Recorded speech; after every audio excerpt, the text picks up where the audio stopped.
Hello, everyone. Welcome to the slowly dismantling Union Pacific Railroad Geneva Subdivision in N-scale. My name is Daryl Cruz, owner and builder of the layout, and temporarily the unbuilder of the layout. And I'm your host for episode 36 of season 2020. This is part 3 of a multiple part series on the dismantling of the Union Pacific Railroad Geneva Subdivision as we move from Georgia back to Northern Illinois. This video is on actually taking apart the different sections and cutting it up into the actual sections. We've removed everything from the top of the layout. We've protected some of the signals and packed everything away, and we're now to the point of actually taking the layout apart. Won't be able to show you the entire taking apart of the layout, but I'll just show you some few segments and kind of let you know how things take place. One thing, of course, I have to do is remove some of the components from under the layout. Here you see me trying to take out some of the signaling components. Here you see I have cut the wires and removed part of the layout. This is the section river forest and then the staging yard throat for the east staging yard. I was nice enough to have my wife help me. I kind of speeded this up 300% so you can kind of see without taking too much time. This is kind of humorous the way this works. I actually should have cut it in half. My wife's kind of showed me. I should have cut it right there. When I put it in this room, I did in fact build it in two sections. Looks like I still have one screw to undo here. But I kind of wanted to keep it together. And I definitely wanted to keep the yard throat together because that's a lot of work. It'll save me a lot of time if I can keep that intact. And I would like to be able to keep the two sections, the yard throat section and river forest, together. And here I'm trying to figure out how I'm going to get this piece. It's kind of an awkward piece, sort of a J shape. Found out that I had some of the track extending off of the section and into the hole, which was obstructing me getting it out. So I removed those and still having some trouble. But I was able to bend it enough to get it out of the hole. Of course, the shelf is in the way now, so I'm trying to figure out how to get this out of here.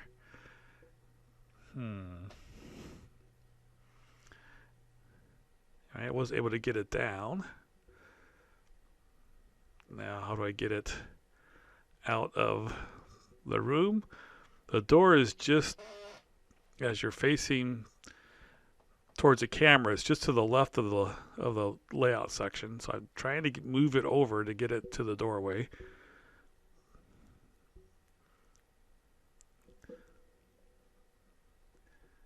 Slowly but surely, I'm kind of working it back and forth.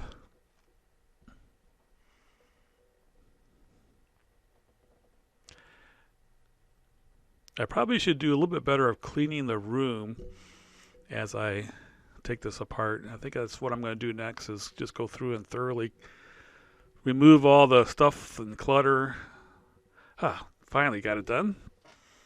Now to get it out of the room.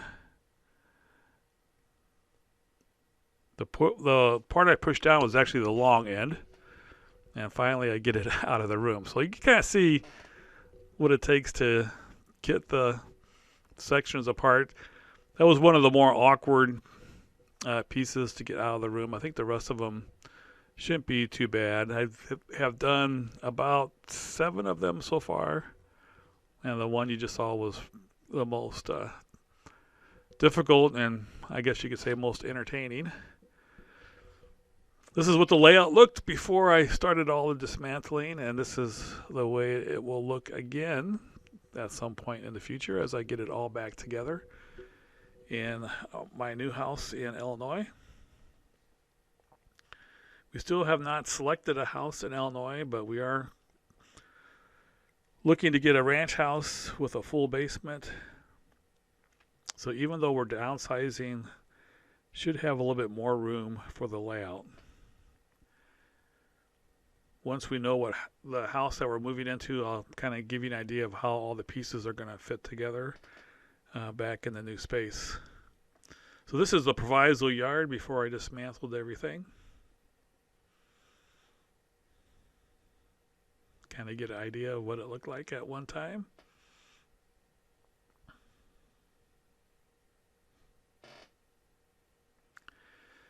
Here's a good shot of some of the advanced planning that I did when building the layout. I did put terminal strips between a lot of the sections, and then I'm able to just unscrew the terminals, pull the wires out, and then when I put it back together, just reconnect the wires. I was surprised how easily that and successfully I was when I got the pieces back together when we moved from Moshel back down here to Georgia. Before I remove the sections, I have to take the backdrop down. So here you see me pulling the backdrop off of the masonite that was used to hold the backdrop up. This backdrop is all one piece. It's a 50-foot long roll of deck flashing. Here you see some of the work I need to do to patch holes and of course repaint. Here you see I've actually disconnected the Maywood section. Right here we have Rochelle and Global 3 still not taken apart, but as you can see on the floor, I do have a number of the sections that I've removed. There's a big long J-shaped piece I got out, and you can also see the west staging yard. Here's the curve right outside of Proviso. There's the Maywood section, Franklin Grove, and then you have the Mississippi River Bridge and Clinton in the background there. So there's some of the pieces that I have removed so far. And then of course I have Rochelle and Global 3 to do yet, plus Proviso. Here's a good look at the backdrop.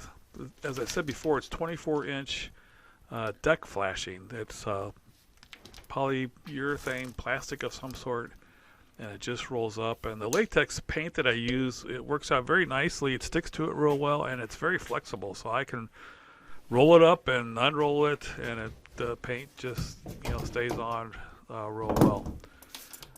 Now this is the Wheaton area, and I've decided that I'm not going to keep this section.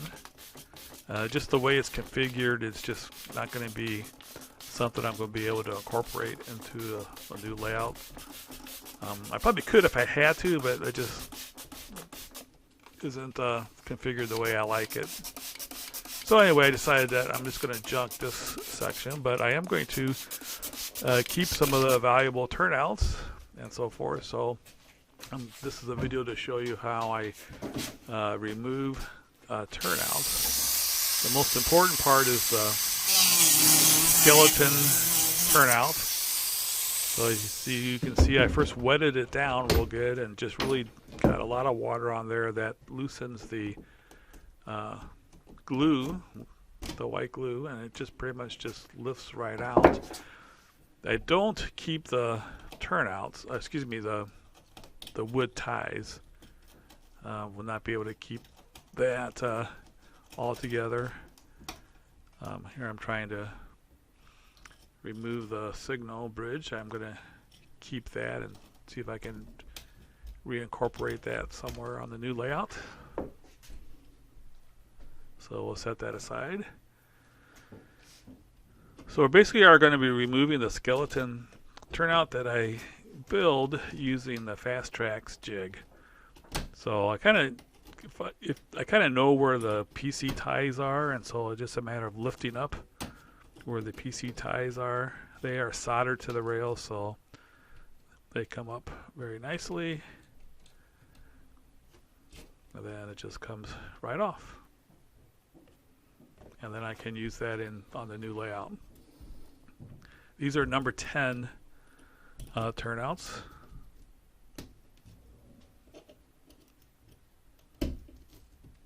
See, I'm kind of working on where there's a PC tie.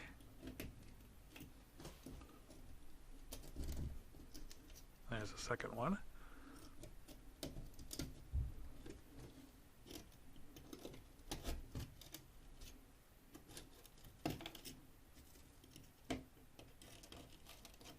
There's usually a couple of wires soldered to the rails also from underneath, so once I get it lifted off of here, I'll have to cut the wires to free it completely.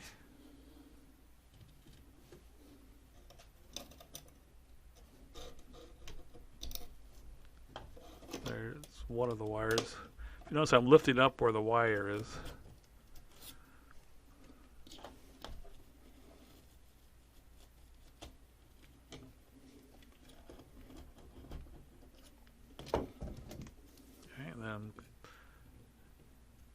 Those are feeder wires to power the frog.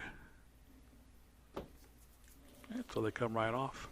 I don't try and save the flex track. Well, that's kind of where things stand right now. Hope you've enjoyed this video, part 3. There will be maybe a couple more videos as I complete the takedown of the layout. Once I have all the layout down, then there will be no videos for a while until we get into our new house.